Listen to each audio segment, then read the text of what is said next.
ప్రచారం ఎక్కువ, పని తక్కువ అంటే టక్కన మనకి ఏపీ నుంచి దేశం వరకు కొందరు నాయకులు అయితే కనిపిస్తూ ఉంటారు. No doubt in that.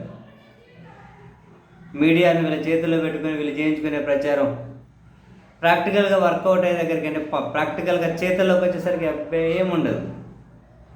మనం రాష్ట్రం గురించి చాలాసార్లు మాట్లాడుకున్నాం. దేశం ఇప్పుడు ప్రధాని మోడీ గారు ఆయన ఈ 11 ఏళ్ళ సారి చేసిండేది ఏంటి? మీడియాలో హడావిడి, ఇది ఇంటర్నేషనల్ మీడియాలో అది ఇది కావాల్సిన వాళ్ళు కాస్త హడావిడి చేసుకోవడం తప్పితే తాజాగా అమెరికాలో విద్యార్థులు భారతీయులు పడే బాధ దగ్గర నుంచి ఏ అంశం మీదైనా భారతదేశ పురోగతి ఏమైనా ఉందా? అది ఈ అంశం మీద పురోగతి అని చెప్పి మనం కనీసం ఒకటంటే ఒకటి మాట్లాడుకోగలుగుతామా? ఎందులో పురోగతి ఉంది? ప్రధానిగా ఉండి ఆ సారు డైరెక్ట్గా బీజేపీ ఏతర పార్టీలు పరిపాలిస్తున్న ఆ రాష్ట్రాలు, ఆ రాష్ట్ర ప్రభుత్వాల మీద నేరుగా క్షేత్రస్థాయికి వచ్చి దారుణమైన విమర్శలు చేయడం అంతకుముందు మనం ఎప్పుడు చూసి ఉన్నాం. మన్మోహన్ సింగ్ గారు చేయలేదు, అంతకుముందు వాజ్పేయి గారు చేయలేదు ఇంత డైరెక్ట్గా. చివరికి చిన్న చిన్న అంశాల మీద కూడా.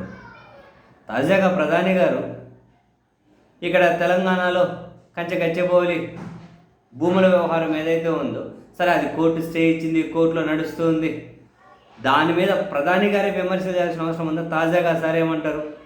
పర్యావరణం మీద ప్రేమ గురించి మాట్లాడుతూ కాంగ్రెస్ ప్రభుత్వం అడవుల మీద పచ్చదనాన్ని మీదకి బుల్డోజర్లను పంపిస్తుంది, ఇది వీళ్ళ విధానాలు ఇట్లా ఉంటాయి అని చెప్పి ఈ అంశం కోర్టు పరిధిలో ఉంది. అందరూ దాన్ని వ్యతిరేకించారు. కోర్టు పరిధిలో ఉన్న దాని మీద ప్రధాని గారు మాట్లాడుతూ దాన్ని కూడా ఎన్నికల ప్రచారాల కోసం వేరే రాష్ట్రాల్లో వాడుకోవడం. ఇక్కడ హైలైట్ ఏందనుకున్నారు?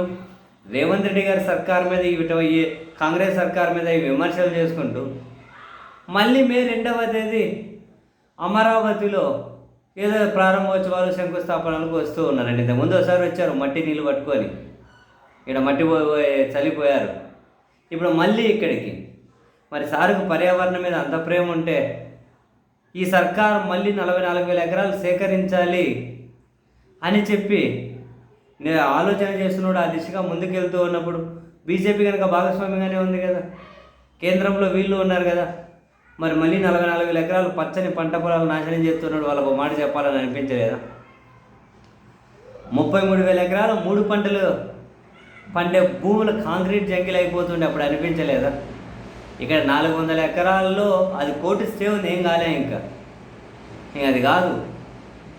దాన్ని రాజకీయంగా వాడుకోవాలని విమర్శలు చేసే ఈ మోదీ సార్కి ఇక్కడ 33,000 ఎకరాలు పచ్చని పంట పొలాలు కాంక్రీట్ అయిపోయాయి, మరో 44,000 ఎకరాలు అని చెప్పి వార్తలు వస్తూ ఉన్నాయి. వాళ్ళు నిర్ణయం తీసుకుంటున్నారని మరి అప్పటికైనా అబ్జెక్ట్ చేయాలనిపించలేదా? రాష్ట్రానికి వీళ్ళు అధికారంలో ఉన్న కూటమి ఉంటే ఒక న్యాయం, లేకపోతే మరో న్యాయం. దేశ ప్రధానులు కూడా ఇటువంటి రాజకీయాలు చేస్తూ ఉంటే మాట్లాడుకోవడానికి ఏముంది పట్టండి మనం.